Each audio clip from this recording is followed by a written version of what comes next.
കുടി നിർത്തണമെന്ന ആഗ്രഹം മാത്രമാണ് എയിൽ ചേരുവാനുള്ള ഒരേയൊരു യോഗ്യത. ഇതാണ് മൂന്നാം പാരമ്പര്യം. ഈ പാരമ്പര്യം അർത്ഥസമ്പൂർണ്ണമാണ്. എന്തെന്നാൽ എല്ലാ കടുത്ത മദ്യപാനികളോടും സത്യത്തിൽ പറയുന്നു, നിങ്ങൾ ഒരു അംഗമാണ്. അപ്രകാരം നിങ്ങൾ പറയുന്നുവെങ്കിൽ ഇതിനുള്ളിലാണെന്ന് നിങ്ങൾക്ക് സ്വയം പ്രഖ്യാപിക്കാം. ആർക്കും നിങ്ങളെ പുറത്തു നിർത്താൻ കഴിയുകയില്ല. നിങ്ങൾ ആര് തന്നെയായാലും, നിങ്ങൾ എത്ര തന്നെ അധപതിച്ചു പോയിരുന്നാലും, നിങ്ങളുടെ വൈകാരിക സങ്കീർണതകൾ, നിങ്ങളുടെ കുറ്റകൃത്യങ്ങൾ പോലും എത്ര തന്നെ ഗുരുതരമായിരുന്നാലും എയിൽ നിന്ന് നിങ്ങളെ നിഷേധിക്കുവാൻ ഞങ്ങൾക്ക് കഴിയില്ല. നിങ്ങളെ പുറത്തു നിർത്താൻ ഞങ്ങൾക്ക് ആഗ്രഹവുമില്ല. നിങ്ങൾ എത്ര തന്നെ അക്രമാസക്തനോ വക്രതയുള്ളവനോ ആയിരുന്നാലും നിങ്ങൾ ഞങ്ങളെ അപായപ്പെടുത്തുമെന്ന് അല്പം പോലും ഞങ്ങൾ ഭയക്കുന്നില്ല.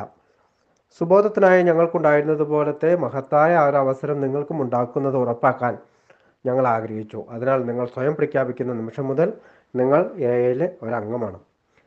അംഗത്വത്തിൻ്റെ ഈ തത്വം സ്ഥാപിക്കുന്നതിന് വർഷങ്ങളോളമുള്ള ദുരിതപൂർണമായ അനുഭവം വേണ്ടി വന്നു. നമ്മുടെ ആദ്യകാലത്ത് എയുടെ ഒരു ഗ്രൂപ്പിനെ പോലെ എളുപ്പം തകർക്കാൻ കഴിയുന്ന ദുർബലമായ മറ്റൊന്നുണ്ടെന്ന് നമുക്ക് തോന്നിയിരുന്നില്ല. ഞങ്ങൾ സമീപിച്ച ഒരു മദ്യപാനിയും ഞങ്ങൾക്ക് വേണ്ടത്ര ശ്രദ്ധ നൽകിയില്ല. ഇനി ഞങ്ങളോടൊപ്പം ചേർന്നവരിൽ ഭൂരിഭാഗം പേരും കൊടുങ്കാറ്റിൽ ആടി ഉലയുന്ന മെഴുകുതിരി നാളങ്ങളായിരുന്നു. വീണ്ടും വീണ്ടും അവരുടെ ആടി ഉലയുന്ന നാളങ്ങൾ കെട്ടുപോവുകയും വീണ്ടും കത്തിക്കുവാൻ കഴിയാതാവുകയും ചെയ്തു. അടുത്തത് നമ്മളൊരാളായിരിക്കും എന്നതായിരുന്നു സ്ഥായിയായ ചിന്ത. ആ നാളുകളെക്കുറിച്ച് സുവ്യക്തമായ ഒരു ചിത്രം ഒരംഗം നൽകുന്നു. ഒരു കാലത്ത് അയാൾ പറയുന്നു, എയുടെ എല്ലാ ഗ്രൂപ്പിലും നിരവധി അംഗത്വ നിയമങ്ങൾ ഉണ്ടായിരുന്നു. ആരെങ്കിലും അല്ലെങ്കിൽ എന്തെങ്കിലും നമ്മുടെ വഞ്ചി മറച്ചിടുമെന്നും നമ്മെ വീണ്ടും മദ്യത്തിലേക്ക് തള്ളുമെന്നും എല്ലാവരും വളരെയധികം ഭയന്നു. സംരക്ഷണം നൽകുന്ന നിയന്ത്രണങ്ങളുള്ള പട്ടിക അയച്ചു തരണമെന്ന് ഓരോ ഗ്രൂപ്പിനോടും നമ്മുടെ കേന്ദ്ര ഓഫീസ് ആവശ്യപ്പെട്ടു.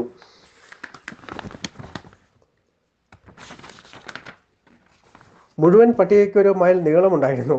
അത്തരം നിയമങ്ങൾ എല്ലായിടത്തും നിലവിലുണ്ടായിരുന്നെങ്കിൽ ആർക്കും തന്നെ എയിൽ ചേരാനോ കഴിയുമായിരുന്നില്ല. അത്രയേറെ ഉണ്ടായിരുന്നു നമ്മുടെ ഉത്കണ്ഠയും ഭയവും. എയിലേക്ക് എല്ലാവരെയും പ്രവേശിപ്പിക്കാതെ ശുദ്ധ മദ്യപാനികളെന്ന് ഞങ്ങൾ സങ്കല്പിച്ച കൂട്ടത്തിൽപ്പെട്ട ആളുകളെ മാത്രം പ്രവേശിപ്പിക്കുവാൻ ഞങ്ങൾ തീരുമാനിച്ചു. അങ്ങനെയുള്ളവർക്ക് അനിയന്ത്രിതമായ മദ്യപാനവും അതിനോട് ചേർന്ന ദുരന്ത ഫലങ്ങളുമല്ലാതെ മറ്റൊരു കുഴപ്പങ്ങളും ഇല്ലാത്തവരായിരുന്നു. അതുകൊണ്ട് ഭിക്ഷക്കാർ, തെണ്ടികൾ, ഭ്രാന്താലയത്തിലെ അന്തേവാസികൾ, തടവുകാർ, സ്വവർഗാനുരാഗികൾ, വെറും ഭ്രാന്തന്മാർ, ആഭിസാരികമാർ തുടങ്ങിയവരെ ഞങ്ങൾ തീർച്ചയായും പുറത്തു നിർത്തി. അതെ സർ, ശുദ്ധരായ ആദരണീയരായ മദ്യപാനികളെ മാത്രമാണ് നമ്മൾ സേവിക്കുന്നത്. മറ്റുള്ളവർ തീർച്ചയായും നമ്മെ നശിപ്പിക്കും. മാത്രമല്ല, അത്തരം വിചിത്രരായ ആൾക്കാരെ നമ്മൾ ഉൾപ്പെടുത്തുകയാണെങ്കിൽ മാന്യരായ ആൾക്കാർ നമ്മളെക്കുറിച്ച് എന്തു പറയും? എയ്ക്ക് ചുറ്റും നമ്മൾ മികച്ച കമ്പിവല കൊണ്ടൊരു വേലി തീർത്തു. ഒരു പക്ഷേ ഇതിപ്പോൾ തമാശയായി തോന്നിയേക്കാം.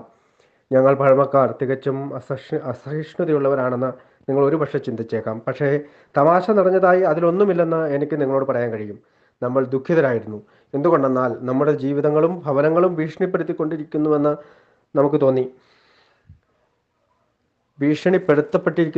തോന്നി. അത് തീർച്ചയായും ചിരിച്ചു തള്ളേണ്ട ഒരു കാര്യമല്ല. നിങ്ങൾ പറയുന്നത് ഞങ്ങൾ സഹിഷ്ണുത ഇല്ലാത്തവരാണെന്നല്ലേ?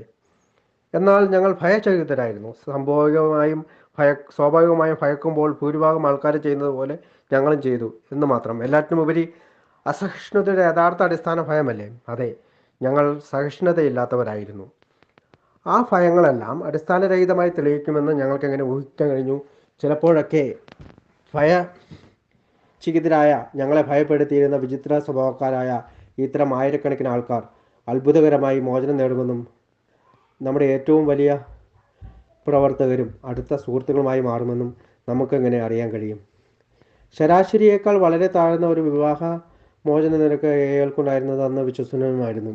കുഴപ്പക്കാരായ ആൾക്കാർ ക്ഷമയെക്കുറിച്ചും സഹിഷ്ണുതയെക്കുറിച്ചും ഭാവിയിൽ നമ്മെ പഠിപ്പിക്കുന്ന പ്രധാനപ്പെട്ട അധ്യാപകരാകുമെന്ന് മുൻകൂട്ടി കാണുവാൻ അപ്പോൾ നമ്മൾക്ക് കഴിയുമായിരുന്നു. കുഴപ്പക്കാരായിരുന്ന ആൾക്കാർ ക്ഷമയെക്കുറിച്ചും സഹിഷ്ണുതയെക്കുറിച്ചും ഭാവിയിൽ നമ്മെ പഠിപ്പിക്കുന്ന പ്രധാനപ്പെട്ട അധ്യാപകരായിരിക്കുമെന്ന് മുൻകൂട്ടി കാണാൻ അപ്പോൾ നമുക്ക് കഴിയുമായിരുന്നു. സങ്കല്പിക്കാൻ കഴിയുന്ന തരത്തിലുള്ള എല്ലാ സ്വഭാവക്കാരും അടങ്ങുന്ന വർഗത്തിൻ്റെയും വിശ്വാസത്തിൻ്റെയും രാഷ്ട്രീയത്തിൻ്റെയും ഭാഷയുടെയും എല്ലാ അതിർത്തിയെയും മറിച്ചു കിടക്കുന്ന ഒരു സമൂഹത്തെ സങ്കല്പിക്കുവാൻ അന്ന് ആർക്കെങ്കിലും കഴിയുമായിരുന്നോ? എന്തുകൊണ്ട് ഏകൾ ഒടുവിൽ അതിൻ്റെ അംഗത്വ നിയന്ത്രണങ്ങൾ എടുത്തു കളഞ്ഞു? ഓരോ നവാഗതനും താനൊരു മദ്യപാനിയാണോ എന്ന് തീരുമാനിക്കാനും ഞങ്ങളുടെ അംഗമാകാനുമുള്ള സ്വാതന്ത്ര്യം ഞങ്ങൾ വിട്ടുകൊടുത്തത് എന്തിനായിരുന്നു? എല്ലായിടത്തുമുള്ള സമൂഹത്തിൻ്റെയും ഗവൺമെൻറ്റിൻ്റെയും രീതികൾക്ക് വിപരീതമായി എയിലെ ഒരംഗത്തെയും നമ്മൾ ഒരിക്കലും ശിക്ഷിക്കുകയോ തടസ്സപ്പെടുത്തുകയോ ചെയ്യുന്നില്ലെന്നും എന്തെങ്കിലും നൽകുന്നതിനോ എന്തെങ്കിലും വിശ്വസിക്കുന്നതിനോ അല്ലെങ്കിൽ എന്തെങ്കിലും അനുസരിക്കുന്നതിനോ ഒരിക്കൽ നമ്മൾ ആരെയും നിർബന്ധിക്കാൻ പാടില്ലെന്നും പറയാൻ നമ്മൾ എന്തുകൊണ്ട് ധൈര്യപ്പെടുന്നു? ഇതിനുള്ള ഉത്തരം മൂന്നാം പാരമ്പര്യത്തിൽ കണ്ടതുപോലെ ലാളിത്യം തന്നെയായിരുന്നു. രക്ഷപ്പെടാനുള്ള ഒരു മദ്യപാനിയുടെ മുഴുവൻ സാധ്യതയും എടുത്തു കളയുന്നത് ചിലപ്പോൾ അവന് മരണശിക്ഷ വിധിക്കുന്നതിന് തുല്യമാവുകയും അല്ലെങ്കിൽ മിക്കപ്പോഴും അന്തമില്ലാത്ത ദുരിതത്തിലേക്ക് അവനെ തള്ളിവിടുകയോ ആണെന്ന് അവസാനം അനുഭവം നമ്മെ പഠിപ്പിച്ചു. തൻ്റെ തന്നെ രോഗിയായ സഹോദരൻ്റെ ന്യായാധിപനാകാനും ന്യായാധിപ സമിതിയിൽ അംഗമാകാനും പിന്നെ അവൻ്റെ ആരാച്ചാരാകാനും ആര് ധൈര്യപ്പെടും? തൻ്റെ തന്നെ രോഗിയായ സഹോദരൻ്റെ ന്യായാധിപനാകാനും ന്യായാധിപ സമിതിയിലെ അംഗമാകാനും പിന്നെ ആരാച്ചാരാകാനും ആര് ധൈര്യപ്പെടും? ഒന്നിനു പുറകെ ഒന്നായി ഗ്രൂപ്പിൽ ഇത്തരം സാധ്യതകൾ കണ്ടപ്പോൾ അവർ അവസാനം എല്ലാ അംഗത്വ നിയന്ത്രണങ്ങളും ഉപേക്ഷിച്ചു. ഇത് നമ്മുടെ സർവ്വദേശീയമായ പാരമ്പര്യമാകുന്നതുവരെ ഒന്നിനു പുറകെ ഒന്നായുള്ള നാടകീയ അനുഭവങ്ങൾ ഈ ഉറച്ച തീരുമാനത്തെ ദൃഢപ്പെടുത്തി. ഇതാ താഴെ പറയുന്ന 2 ഉദാഹരണങ്ങൾ. എയുടെ കലണ്ടറിൽ അത് 2-ാം വർഷമായിരുന്നു. പക്ഷേ മദ്യപാനികളുടെ പേരില്ലാത്ത പാടുപെടുന്ന 2 ഗ്രൂപ്പുകൾ വെളിച്ചത്തിലേക്ക് തങ്ങളുടെ മുഖങ്ങൾ ഉയർത്തിപ്പിടിപ്പിക്കുന്നതിനു വേണ്ടി ശ്രമിച്ചുകൊണ്ടേയിരുന്നു. അതല്ലാതെ ആ സമയത്ത് അതൊന്നും തന്നെ കാണാൻ കഴിയുമായിരുന്നില്ല. ഈ ഗ്രൂപ്പുകളിലൊന്നാൽ ഒരു നവാഗതൻ പ്രത്യക്ഷപ്പെട്ടു. കതകിൽ മുട്ടി അകത്തേക്ക് കയറുവാൻ അനുവാദം ചോദിച്ചു. ആ ഗ്രൂപ്പിലെ ഏറ്റവും പ്രായം ചെന്ന അംഗമായി അയാൾ തുറന്നു സംസാരിച്ചു. തൻ്റേത് ഒരാശയറ്റ അവസ്ഥയാണെന്നും എല്ലാത്തിനുപരിയായി ഞാൻ സുഖപ്പെടാൻ ആഗ്രഹിക്കുന്നുവെന്നും വൈകാതെ തന്നെ അയാൾ വ്യക്തമാക്കി. പക്ഷേ അയാൾ ചോദിച്ചു, നിങ്ങളുടെ സംഘത്തിൽ ചേരാൻ നിങ്ങൾ എന്നെ അനുവദിക്കുമോ? ഞാൻ മദ്യപാനത്തേക്കാൾ വളരെ ഹീനമായ മറ്റൊരു അടിമത്തത്തിൻ്റെ ഇര ആയതിനാൽ നിങ്ങളുടെ കൂട്ടത്തിൽ നിങ്ങൾ എന്നെ ആഗ്രഹിക്കുന്നുണ്ടാവില്ല. അതോ നിങ്ങൾ തയ്യാറാണോ? ആശയക്കുഴപ്പമുണ്ടായി. ഗ്രൂപ്പ് എന്താണ് ചെയ്യേണ്ടത്? ഏറ്റവും മുതിർന്ന അംഗം മറ്റ് 2 പേരെ കൂടി വിളിപ്പിക്കുകയും ഈ സ്ഫോടനാത്മകമായ വസ്തുതകൾ രഹസ്യമായി അവരോട് പറയുകയും ചെയ്തു. അയാൾ പറഞ്ഞു, ശരി, ഇതിനെക്കുറിച്ച് എന്തു പറയുന്നു? നമ്മൾ ഇയാളെ പറഞ്ഞു പിടിക്കുകയാണെങ്കിൽ ഇയാൾ ഉടനെ മരിക്കും. നമ്മൾ അയാളെ സ്വീകരിക്കുകയാണെങ്കിൽ അയാൾ എന്തൊക്കെ കുഴപ്പങ്ങളുണ്ടാക്കുമെന്ന് ദൈവത്തിന് മാത്രം അറിയാം. എന്തായിരിക്കണം ഉത്തരം? അതെയെന്നോ അല്ലെന്നോ? ആദ്യം മുതിർന്നവർക്ക് എതിർപ്പുകളിലേക്ക് മാത്രമേ നോക്കാൻ കഴിഞ്ഞുള്ളൂ. അവർ പറഞ്ഞു, നമ്മൾ മദ്യപാനികളെ മാത്രമാണ് കൈകാര്യം ചെയ്യുന്നത്. ധാരാളം ആൾക്കാരുടെ രക്ഷയ്ക്കായി ഒരാളെ നമ്മൾ ബലിയർപ്പിക്കേണ്ടതില്ലേ? നവാഗതൻ്റെ വിധി തുലാസിലാടിയപ്പോൾ ചർച്ച ഇപ്രകാരം പുരോഗമിച്ചു. എന്നിട്ട് വളരെ വ്യത്യസ്തമായ ഒരു ശബ്ദത്തിൽ ആ 3 പേരിൽ ഒരാൾ സംസാരിച്ചു. നമ്മൾ യഥാർത്ഥത്തിൽ ഭയക്കുന്നത്, അയാൾ പറഞ്ഞു തുടങ്ങി, നമ്മളുടെ പൊതുവെയുള്ള മതിപ്പിനെയാണ്. അപരിചിതനായ ഈ മദ്യപാനി കൊണ്ടുവന്നേക്കാവുന്ന കുഴപ്പത്തേക്കാൾ കൂടുതലായി ആൾക്കാരെന്ത് പറയും എന്നതിനെപ്പറ്റിയാണ് നമ്മൾ കൂടുതലും ഭയക്കുന്നത്. നമ്മൾ സംസാരിച്ചു കൊണ്ടിരുന്നപ്പോൾ 5 ചെറിയ വാക്കുകൾ എൻ്റെ മനസ്സിലൂടെ കടന്നു പോവുകയായിരുന്നു. എന്തോ ഒന്ന് എന്നോട് അത് ആവർത്തിച്ചു കൊണ്ടിരുന്നു. ഈ കാര്യത്തിൽ ഈശ്വരൻ എന്തു ചെയ്യും? വേറൊരു വാക്കും ആരും പറഞ്ഞില്ല. വേറെ എന്താണ് കൂടുതലായി പറയാനുള്ളത്? ഈ കാര്യത്തിൽ ഈശ്വരൻ എന്തു ചെയ്യും? വേറൊരു വാക്കും ആരും പറഞ്ഞില്ല. വേറെ എന്താണ് കൂടുതൽ പറയാനുള്ളത്? അമിതാഹ്ലാദത്തിലൂടെ നവാഗതനും 12-ാം പടി പ്രവർത്തനത്തിലേക്ക് ആണ്ടുപോയി. അല്പം പോലും ക്ഷീണിക്കാതെ ധാരാളം ആൾക്കാരുടെ മുന്നിൽ അയാൾ ഏഴ് സന്ദേശം എത്തിച്ചു. ഇത് വളരെ ആദ്യത്തെ ഗ്രൂപ്പായിരുന്നതിനാൽ ആ ചെറിയ സംഖ്യകൾ പെരുകുകയും ആയിരങ്ങളായി മാറുകയും ചെയ്തു. തൻ്റെ ഇതര ബുദ്ധിമുട്ട് കൊണ്ട് അയാൾ ആരെയും ഒരിക്കലും കുഴപ്പത്തിൽ എത്തിച്ചില്ല. 3-ാം പാരമ്പര്യത്തിൻ്റെ രൂപീകരണത്തിൻ്റെ ആദ്യ ചുവട് എടുത്തു കഴിഞ്ഞു. ഇരട്ട ആസക്തിയും അതിൻ്റെ അപമാനങ്ങളുമുള്ള ആ മനുഷ്യൻ പ്രവേശനത്തിനായി കതകിൽ മുട്ടി. അധികം കഴിയുന്നതിന് മുമ്പ് എയുടെ 2-ാം സംഘം തൻ്റെ അംഗത്വത്തിലേക്ക് ഒരു വിൽപ്പനക്കാരനെ സ്വീകരിച്ചു. നമുക്ക് അയാളെ എയ്ഡ് എന്ന് വിളിക്കാം. ഇയാൾ മറ്റേതൊരു വിൽപ്പനക്കാരനെയും പോലെ സ്ഥിരോത്സാഹിയും അമിതമായ ആത്മവിശ്വാസമുള്ളവനുമായിരുന്നു. എങ്ങനെ മെച്ചപ്പെടുത്തുന്നതിനെക്കുറിച്ച് ഒരു നിമിഷത്തിൽ ഏറ്റവും ചുരുങ്ങിയത് ഒരാശയം വെച്ചെങ്കിലും അയാൾക്കുണ്ടായിരുന്നു. വാഹനങ്ങളുടെ പോളിഷ് വിറ്റിരുന്ന അതേ ജ്വലിക്കുന്ന ഉത്സാഹത്തോടെ ഇത്തരം ആശയങ്ങളെ തൻ്റെ സഹ അംഗങ്ങൾക്ക് അയാൾ വിറ്റു. പക്ഷെ അങ്ങനെ വിറ്റുപോകാത്തൊരാശയം അയാൾക്കുണ്ടായിരുന്നു. എയുടെ ഒരു നാസ്തികനായിരുന്നു. എയ്ക്ക് അതിൻ്റെ ദൈവമെന്ന അബദ്ധം കൂടാതെ മെച്ചപ്പെടാൻ കഴിയുമെന്നായിരുന്നു അയാളുടെ പ്രിയപ്പെട്ട ഒരാശയം. അയാൾ എല്ലാവരെയും സൂക്ഷ്മമായി ശാസിച്ചു. അയാൾ ഉടൻ തന്നെ മദ്യപിച്ചു തുടങ്ങുമെന്ന് എല്ലാവരും പ്രതീക്ഷിച്ചു. കാരണം ആ സമയത്ത് നിങ്ങൾക്കറിയാമോ, ഭക്തിയുടെ മാർഗത്തിലായിരുന്നു. ദൈവനിഷേധത്തിന് വളരെ കനത്ത പിഴവുണ്ടായിരിക്കുമെന്ന് ചിന്തിക്കപ്പെട്ടിരുന്നു. മറ്റുള്ളവരെ വേണ്ടത്ര അലസോരപ്പെടുത്തിക്കൊണ്ട് എയുടെ സുബോധവാനായി തുടർന്നു. വളരെ കാലം കഴിഞ്ഞ് അയാൾ ഒരു യോഗത്തിൽ സംസാരിക്കാനുള്ള സന്ദർഭം വന്നെത്തി. നമ്മൾ വിറച്ചിരുന്നു. കാരണം എന്താണ് വരാൻ പോകുന്നതെന്ന് നമുക്കറിയാമായിരുന്നു. നമ്മുടെ സംഘടനയ്ക്ക് വളരെ മികച്ച ഒരു ആദരവ് അയാൾ അർപ്പിച്ചു. അങ്ങനെയാണ് തൻ്റെ കുടുംബം വീണ്ടും ഐക്യപ്പെട്ടതെന്ന് അയാൾ പറഞ്ഞു. സത്യസന്ധത എന്ന ഗുണത്തെ അയാൾ വാനോളം പുകഴ്ത്തി.